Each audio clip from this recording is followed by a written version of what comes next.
hablar de las inspecciones que realiza SUNAFIL, es decir, cuando en ocasiones llegan estos representantes del Estado a una empresa para evaluar temas laborales respecto al trato con los empleados. Vamos a conocer un poco de qué se trata y cómo se dan estas inspecciones y en realidad cuáles son los motivos por los cuales se generan con mayor frecuencia. Y lo vamos a conversar con el profesor Percy Alache, profesor de ESAN. ¿Cómo está? Muy buenas tardes, bienvenido. Buenas tardes, muchas gracias por la invitación. Primero explíquenos a todos qué labor cumple SUNAFIL. SUNAFIL es la SUNAT laboral, ¿no? Lo que hace es verificar que las empresas cumplan con las obligaciones laborales, que están en la ley principalmente. Y busca también proteger los derechos de los trabajadores. Esa es la función principal de SUNAFIL. Ahora, cuando SUNAFIL hace una inspección, ¿es porque hay alguna denuncia, hay algún proceso contra una empresa en particular o lo puede hacer de oficio? Sí, muy importante tu pregunta. ¿Por qué?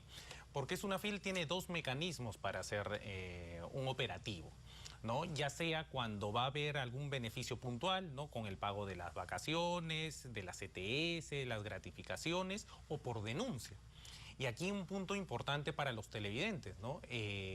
SUNAFIL ha aprobado la denuncia virtual a través de un mecanismo, un aplicativo, donde los trabajadores que se sientan que no han sido respetados sus derechos pueden acceder a esta plataforma y tener todos los documentos escaneados y poder formular una denuncia contra su empleador en caso exista algún incumplimiento. Ahora, la otra modalidad, usted mencionaba cuando de repente va a haber algún pago en particular, es decir, es una inspección de oficio. ¿Cómo se da una inspección de este tipo? Sí, eso es muy importante porque empieza con un operativo, el sistema de inspección del trabajo. Lo que hace es designar a un equipo de inspectores.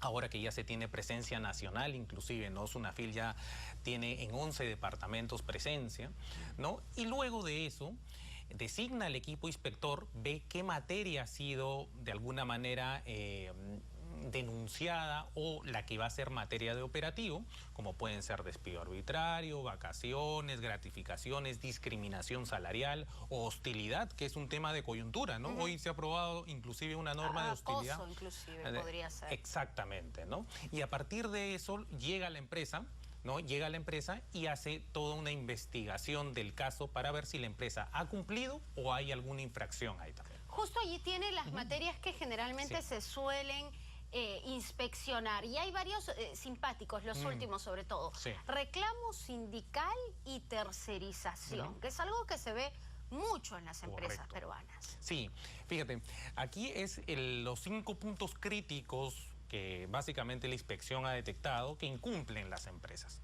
¿no? Reclamo sindical, hoy cada vez los sindicatos se encuentran como un aliado a SUNAFIL para plantear sus reclamos, ya sea por negociación colectiva, no se sientan las empresas a negociar, hay actos de hostilidad contra los dirigentes sindicales, persecución, ¿no? Cada vez hay menos sindicatos también, hay que ser honestos al respecto. No tanto así, yo diría que las normas están previendo que existan más sindicatos, claro. Acá, ¿cuál es el punto? Que hay sindicatos que tienen mucha más potencia, más organización, más estrategia, y los nuevos probablemente todavía no están tan cuajados como para poder plantear algún mecanismo de acción. Pero el tema de tercerización, y ahora que veíamos un poco el bloque del Expomina, ¿no? Es un sector que utiliza muchísima tercerización, ¿no? Hay muchas empresas contratistas en el Perú, no solamente en minería, sino en sectores importantes, ¿no? Como energía, industria, en retail, ¿no? Las fuerzas de ventas, en muchos casos son tercerizadas. Entonces, los trabajadores ven que estas contratistas no les pagan, ¿no? Y lo que hacen es denunciar a la empresa que ha contratado al contratista, ¿no? A la empresa principal. Al contratista. Exacto, porque quien tiene mayor músculo para responder ante una obligación laboral siempre va a ser la empresa que ha contratado el servicio, ¿no? Ahora, ¿cómo es la investigación? Porque aquí hay algo bien interesante. Alguien podría decir, uno tiene que tener todas las pruebas para que se inicie una investigación. Recomendación, digamos, práctica para todos los televidentes. Si van a proceder a alguna denuncia, ¿no? Tienen que estar documentados. ¿Qué quiere decir? Tengo que guardar mis contratos, mis boletas, los memorandos, correos electrónicos, ¿no? Tanto trabajador y empresa en realidad, ¿no? Y empieza con la denuncia que hace el trabajador, ¿no? Hace el trabajador ya sea de manera presencial, lleva sus documentos, o virtual, adjuntando en PDF todos sus documentos escaneados. A partir de eso se genera la orden de inspección. Esta orden de inspección lo que contiene es qué materias Sunafil va a investigar, ¿no? Como una inteligencia inspectiva, ¿no? Llega a la compañía A, y acá hay un cambio que es importante mencionar, digamos, porque la semana pasada se aprobó un decreto legislativo, ¿no?, como parte de las facultades delegadas para que la inspección sea electrónica. ¿Qué quiere decir esto? Que Sunafil, antes de llegar a una empresa, hace un cruce con SUNAT y con SUNAR para poder ver la información de la empresa, ¿no?, las planillas, los centros de trabajo, ¿no?, y poder hacer una investigación mucho más perfilada, ¿no? Y este requerimiento de información se lo va a mandar al empleador vía correo electrónico.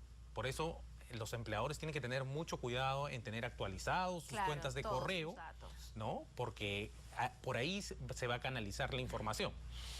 Luego se designa al inspector y el inspector acude al centro de trabajo. Puede pedir información allí o, como ahora se permite por vía electrónica, probablemente ya cuente con información. ¿Hay un plazo para que se pronuncie Sunafil? Sí, en esta primera fase de investigación dura 30 días. Es decir, el inspector investiga, puede llegar con audio y video, ¿no?, a poder documentar todo lo que está pasando en la empresa, puede pedir declaraciones a los trabajadores, a otros trabajadores que estén en similar situación, ¿no? Entonces, ¿qué quiere decir?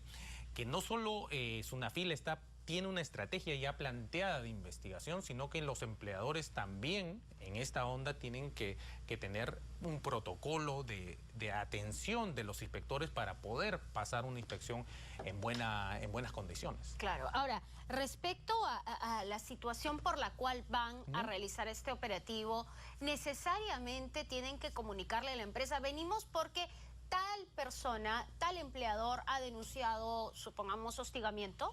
No siempre tienen que dar toda la información porque eso puede generar algún tipo de represalia. Sí, ciertamente, ¿no? Sobre todo con trabajadores que tienen vínculo vigente, pues definitivamente una represalia va a caer, ¿no? El Sunafil en su plataforma de denuncias dice que las denuncias virtuales se puede levantar la reserva de la información, quiere decir que evidenciar quién ha denunciado, cuando se trata de accidentes de trabajo, cuando son actos de hostilidad, cuando el trabajador ya no pertenece a la empresa. Hace sentido, ¿no? Pero en realidad Sunafil llega en operativos inopinados, ¿no? No es que el empleador previamente sepa, va a llegar la Sunafil puede llegar día y noche. Sin avisar. Sin avisar. Ahora, vamos a ver la siguiente diapositiva, Rolando, si nos ayudas, porque allí se habla de las multas que pueden recibir las empresas, ¿verdad?